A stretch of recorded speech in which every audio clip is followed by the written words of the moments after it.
ਨੇ ਜਿਹੜੇ ਕਹਿੰਦੇ ਸੀਗੇ ਬੱਚੇਦਾਨੀ 'ਚ ਰਸੌਲੀ ਜੀ ਹੈਗੀ, ਚਾਹੇ ਰਸੌਲੀ ਕੋਈ ਹੈਵੀ ਪਾਣੀ ਵਾਲੀ ਜਾਂ ਦੂਜੀਆਂ ਕੋਈ ਹੋਵੇ, ਉਹ ਠੀਕ ਕਰ ਦਿੰਦੇ ਜੀ। ਇਹ ਲੈਣਾ ਹੈਗਾ ਕਲਮੀ ਸ਼ੋਰਾ, ਜੌਂ ਖਾਰ, ਸੁਹਾਗਾ, ਧਨੀਆ, ਜੰਗਹੜ, ਸੁੰਡ, ਇਹ ਸਾਰੀਆਂ ਚੀਜ਼ਾਂ 20-20 ਗ੍ਰਾਮ ਲੈਣੀਆਂ ਹੈਗੀਆਂ।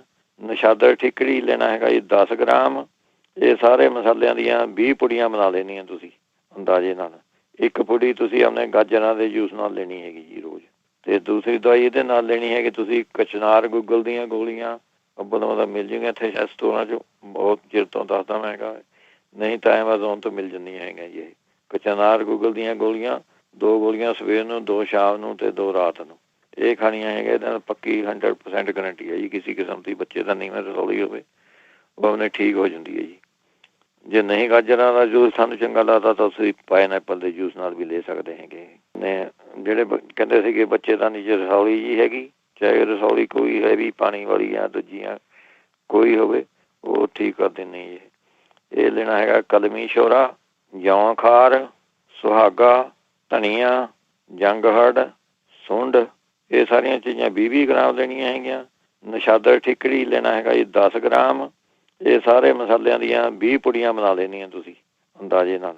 ਇੱਕ ਪੁੜੀ ਤੁਸੀਂ ਆਪਣੇ ਗਾਜਰਾਂ ਦੇ ਜੂਸ ਨਾਲ ਲੈਣੀ ਹੈਗੀ ਜੀ ਰੋਜ਼। ਅਤੇ ਦੂਸਰੀ ਦਵਾਈ ਇਹਦੇ ਨਾਲ ਲੈਣੀ ਹੈਗੀ ਤੁਸੀਂ ਕਚਨਾਰ ਗੁੱਗਲ ਦੀਆਂ ਗੋਲੀਆਂ ਅੱਬਲ ਮਿਲ ਜਾਊਗੀਆਂ ਇੱਥੇ ਸਟੋਰਾਂ 'ਚ, ਬਹੁਤ ਚਿਰ ਤੋਂ ਦੱਸਦਾ ਮੈਂ ਹੈਗਾ, ਨਹੀਂ ਤਾਂ ਐਮਾਜ਼ੋਨ ਤੋਂ ਮਿਲ ਜਾਂਦੀਆਂ ਹੈਗੀਆਂ ਜੀ। ਇਹ ਕਚਨਾਰ ਗੁੱਗਲ ਦੀਆਂ ਗੋਲੀਆਂ 2 ਗੋਲੀਆਂ ਸਵੇਰ ਨੂੰ, 2 ਸ਼ਾਮ ਨੂੰ ਅਤੇ 2 ਰਾਤ ਨੂੰ, ਇਹ ਖਾਣੀਆਂ ਹੈਗੀਆਂ। ਇਹਦੇ ਨਾਲ ਪੱਕੀ 100% ਗਰੰਟੀ ਹੈ ਜੀ। ਕਿਸੇ ਕਿਸਮ ਦੀ ਬੱਚੇ ਦਾ ਨੀਵੇਂ ਰਸੌਲੀ ਹੋਵੇ ਉਹ ਆਪਣੇ ਠੀਕ ਹੋ ਜਾਂਦੀ ਹੈ ਜੀ। ਜੇ ਨਹੀਂ ਗਾਜਰਾਂ ਦਾ ਜੂਸ ਸਾਨੂੰ ਚੰਗਾ ਲੱਗਦਾ ਤਾਂ ਤੁਸੀਂ ਪਾਈਨਐਪਲ ਦੇ ਜੂਸ ਨਾਲ ਵੀ ਲੈ ਸਕਦੇ ਹੈਗੇ ਨੇ। ਜਿਹੜੇ ਕਹਿੰਦੇ ਸੀਗੇ ਬੱਚੇਦਾਨੀ 'ਚ ਰਸੌਲੀ ਜੀ ਹੈਗੀ, ਚਾਹੇ ਰਸੌਲੀ ਕੋਈ ਹੈਵੀ ਪਾਣੀ ਵਾਲੀ ਜਾਂ ਦੂਜੀਆਂ ਕੋਈ ਹੋਵੇ, ਉਹ ਠੀਕ ਕਰ ਦਿੰਦੇ ਜੀ। ਇਹ ਲੈਣਾ ਹੈਗਾ ਕਲਮੀ ਸ਼ੋਰਾ, ਜੌਂ ਖਾਰ, ਸੁਹਾਗਾ, ਧਨੀਆ, ਜੰਗਹੜ, ਸੁੰਡ, ਇਹ ਸਾਰੀਆਂ ਚੀਜ਼ਾਂ 20-20 ਗ੍ਰਾਮ ਲੈਣੀਆਂ ਹੈਗੀਆਂ। ਨਸ਼ਾਦਰ ਠਿਕੜੀ ਲੈਣਾ ਹੈਗਾ ਜੀ 10 ਗ੍ਰਾਮ। ਇਹ ਸਾਰੇ ਮਸਾਲਿਆਂ ਦੀਆਂ 20 ਪੁੜੀਆਂ ਬਣਾ ਲੈਣੀਆਂ ਤੁਸੀਂ ਅੰਦਾਜ਼ੇ ਨਾਲ। ਇੱਕ ਪੁੜੀ ਤੁਸੀਂ ਆਪਣੇ ਗਾਜਰਾਂ ਦੇ ਜੂਸ ਨਾਲ ਲੈਣੀ ਹੈਗੀ ਜੀ ਰੋਜ਼।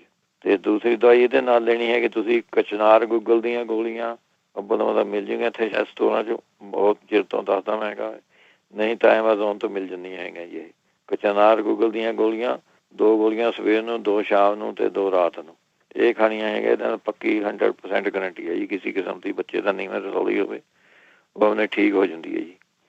ਜੇ ਨਹੀਂ ਗਾਜਰਾਂ ਦਾ ਜੂਸ ਸਾਨੂੰ ਚੰਗਾ ਲੱਗਦਾ ਤਾਂ ਤੁਸੀਂ ਪਾਈਨਐਪਲ ਦੇ ਜੂਸ ਨਾਲ ਵੀ ਲੈ ਸਕਦੇ ਹੈਗੇ ਨੇ।